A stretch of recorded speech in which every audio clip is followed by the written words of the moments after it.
Sunday, of course, was a day off because observing the Sabbath was a cornerstone of medieval Christian practice.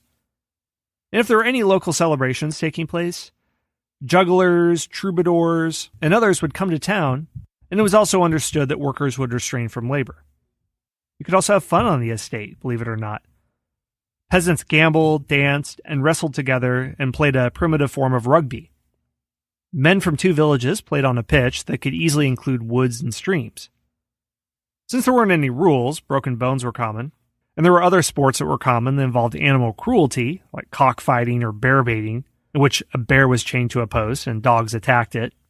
So, one of the less enlightened views of the Middle Ages that is true. You're not going to find animal cruelty laws anywhere on the books.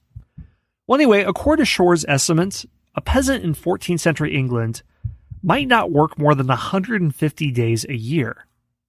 And that's far less than the labor of a modern-day Westerner. The average American in their first year on the job only receives 8 days of paid vacation.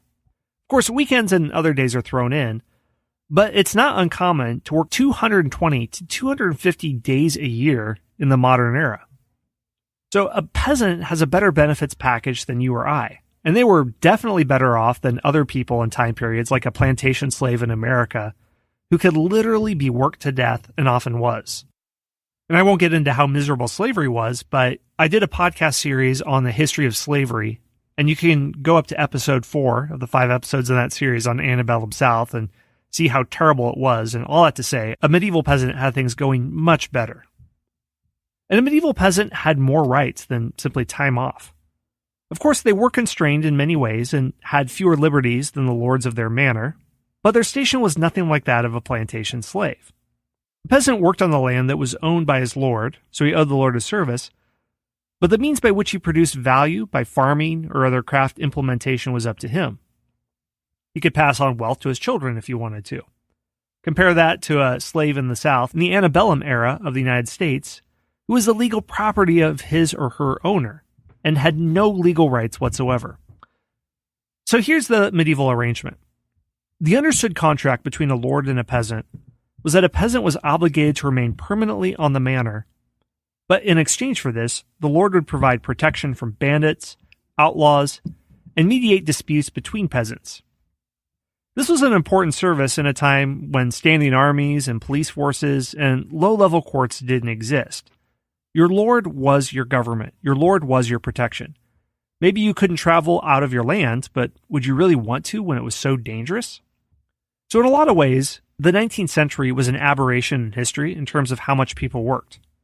What Shore has shown is that when people were fighting for an 8-hour workday in the 19th century, various labor unions weren't aiming for a more docile life than their farmers, but returning to the norms of their ancestors. Here are some other forms of protection that you enjoyed as a peasant. A lord offered legal mediation in disputes with other peasants, and you had all the legal protections of free men. Peasants could take part in the legal governance of their communities, they could vote on local bylaws, and serve on juries. The lord, who protected him from bandits and outlaws, even protected him from foreign armies in times of war. The serf could choose how and when to work, and pass on the land to his heirs as their inheritances were protected by law. Some peasants accumulated enough wealth to purchase their freedom, although many chose not to because they didn't want to give up their lord's protection. In some periods in history, some free farmers joined serf communities to have an easier life. There are historical reasons why peasants work so little. The idea of working past sundown was completely impractical before the invention of the light bulb, and it was inefficient to labor for long hours in the noonday heat. During the long workday in the Middle Ages, you could expect to take a long lunch break and even have time for an afternoon nap. Without wristwatches and clocks forcing serfs and lords to keep to a tight schedule, the tempo of life was much slower and could even be considered leisurely. Here's a quote from James Pilkington, the Bishop of Durham in 1570, who described an average peasant's workday. The bishop is clearly exasperated with his congregation taking such a leisurely approach to work, coming late to work, finishing early, with long breaks in between. Because of this, his work usually remained unfinished, regardless of how close he was to finishing the task. He said, "The laboring man will take his rest long in the morning. A good piece of the day is spent before he come to at his work. Then he must have his breakfast, though he have not earned it at this accustomed hour, or else there is grudging and murmuring. When the clock smiteth, he will cast down his burden in the midway, and whatsoever he is in hand with, he will leave it as it is, though many times it is marred afore he come again. He may not lose his meat, whatever danger soever the work is in. At noon he must have his sleeping time, then his bever in the afternoon, which spendeth a great part of the day. And when his hour cometh at night, at the first stroke of the clock, he casteth down his tools, leaveth his work, whatever need or case soever the work standeth. So a peasant would leave his work, he would return home, and housing was surprisingly sufficient, if not splendid. Houses were typically built of stone or of branches covered with mud and straw, topped with a thatched roof. Their huts were either whitewashed or painted in bright colors, so it wasn't drab by any means. The smallest huts had 1 room, but most had 2. A common room that included dirt floors and simple furnishings of stools, tables, chairs, and chests. Tools and pottery hung on hooks. Here there was an open fireplace and windows along the walls. Over the fire, a cauldron hung for the preparation of food. Livestock lived in the common room during cold winter nights in order to keep the house warm. The second room was the bedroom, which contained a large quote-unquote bed for the family, which was in fact straw with wooden logs used as pillows. Peasants could even enjoy amenities like indoor lighting. Ian Mortimer notes in The Time Traveler's Guide to Medieval England that cheap, effective lighting was available for all, from the landed gentry to the lowest villein. The preferred frugal method of lighting was the rush, a reed that grew in most areas of Britain. Wild rushes were harvested, dried out, and stripped of their skin. The pith beneath served as a simple wick. It was then soaked in rendered animal fat, which was readily available on the estate, with plenty of livestock butchering going on. The fat dried, and the pith became an ignitable source of light. Peasant cottages would have lit up the countryside in the evenings. Most villeins lived in small villages or estates of 20 to 30 families. Land was divided into 3 large fields, and each year 2 were sown with crops, while the third was left fallow to recover. Each family had strips of land in each field. In terms of draft animal ownership, a peasant typically owned only 1 ox, so they pooled it with other peasants to create a team of oxen to pull plows.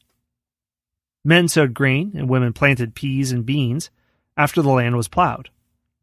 For livestock, a peasant family had a few cows, goats, sheep, chickens, and pigs, which produced milk, cheese, and meat. Peasants could graze their livestock on common land. They let their pigs roam in the woods to eat beech nuts and acorns in the fall. Most livestock was slaughtered in the fall, and the meat was salted because the family typically could not afford feed throughout the winter. So that's not to say that peasants lived an idyllic life. Peasants had burdensome obligations. When one died, his son had to give the lord the best animal before acquiring his father's land. They had to grind flour in their lord's mill, provide him a portion of the grain for the privilege, and also bake bread in the lord's oven. And serfdom also became more exploitative in its final centuries of existence before it disappeared with the breakdown of the medieval social order during the times of the Black Death. That's when serfdom became the most exploitative. This culminated in the Peasants' Revolt of 1381. This was a mass uprising that produced far-reaching effects on the legally defined social dynamics of England, so much that the English royal family became financially constricted to receiving funds from the sovereign crown as a result of this revolt. This is a public fund of monies derived from the government's revenue associated with the estate of the crown, instead of the more exploitative system of direct taxation on subjects. So basically with the Peasants' Revolt, what happened is that there was a poll tax put on peasants in the end of the 14th century. At this time, there was a greatly reduced labor pool because of the Black Plague. Fewer workers were available, and the amount of unoccupied land increased. Feudal landholders enticed peasants with greater pay, but then restricted them from returning home. To make matters worse, the Statute of Laborers was passed in 1351, which rolled back the pay cap to artificially low pre-plague levels. They weren't getting paid their market value. This caused unrest and bitterness, and added to this was the church demanding free work of its land from peasants. But what really triggered the revolt was increasing poll taxes used to finance England's wars. Well, after the revolt ended, wages were allowed to be set by the market, and this and other factors led to the end of serfdom. Rapid demographic growth from the 11th to 14th centuries strengthened the villeinage, or the feudal system, but by the 14th century Black Plague, chronic labor shortages led to a rise in peasant wages. Lords tried to poach workers from other lords by incentivizing them with higher payment. Parliament couldn't control the growth in wages. The system of serfdom broke down in England by the 15th century. Anyway, all that to say, before the system broke down at its height, there were many unattractive features in the Middle Ages, such as getting the plague and dysentery, lack of modern medicine, lack of safety. We have to admire the work schedule as being far more relaxed than the overly stressful working world of the 21st century. Hey everyone, Scott here. One more brief word from our sponsors.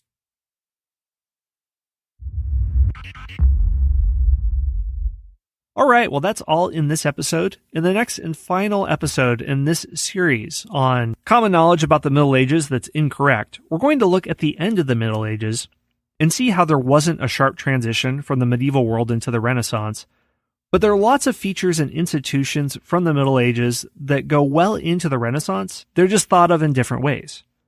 For example, in the 1400s and early 1500s, Europe tried many times to launch a crusade against the Ottoman Turks.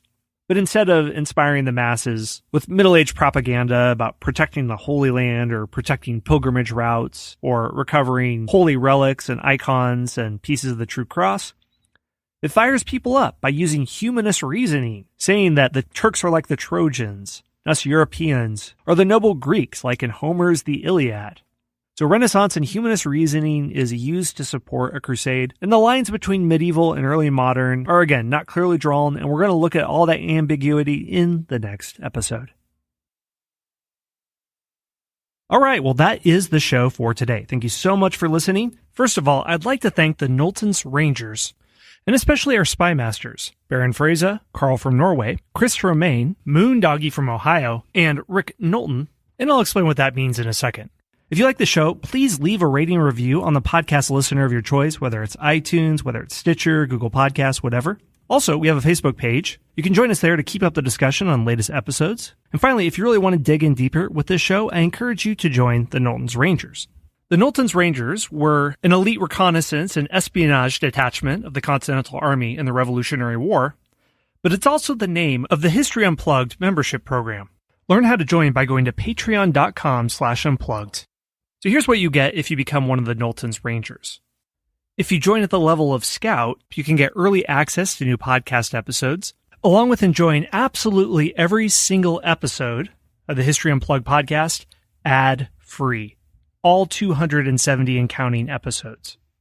If you join at the level of Intelligence Officer, you can also get access to premium episodes, like a multi-part series on the life of Audie Murphy, the most decorated combat soldier in World War II, or the 10-part series Ottoman Lives, a series that looks at the cast of characters that made up the Ottoman Empire, such as the Sultan, the Eunuch, the Harem Servant Girl, and the Soldier.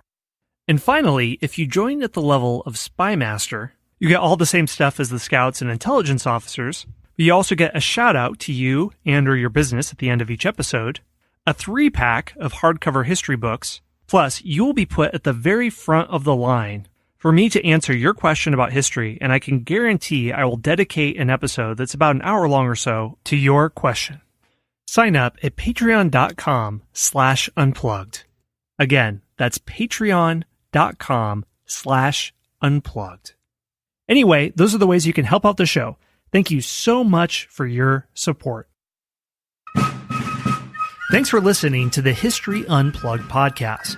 Be sure to subscribe to the show to get your daily dose of all things history related, from ancient Greece to the Cold War. We'll see you next time at the History Unplugged podcast.